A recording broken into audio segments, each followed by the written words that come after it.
கடன் ஒரு எண்ணல்ல, ஒரு பேய்.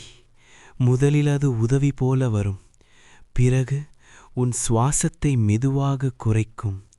ஒரு கையால் வாய்ப்பை காட்டி மற்ற கையால் உன் கழுத்தை நெரிக்கும்.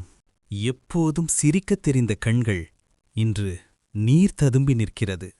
அவன் கெட்டவனில்லை, சோம்பேறியும் இல்லை. வாழ்க்கையை நேர்மையா நடத்த நினைத்த ஒரு சாதாரண மனிதன்தான். ஒரு நாள் கொஞ்சம் கடன் வாங்கலாம், சரியாகிடும் அப்படின்னு ஆரம்பிச்சது.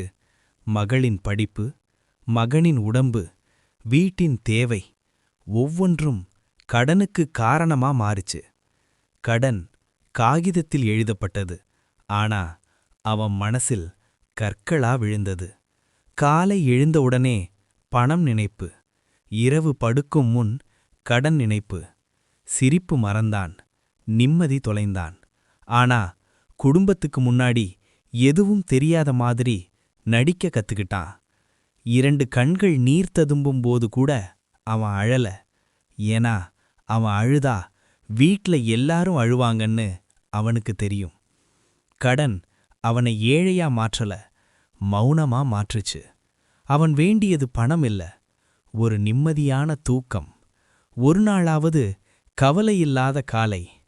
இந்த கதை அவனோட மட்டும் இல்ல, பல வீடுகளின் மௌன அழுகை.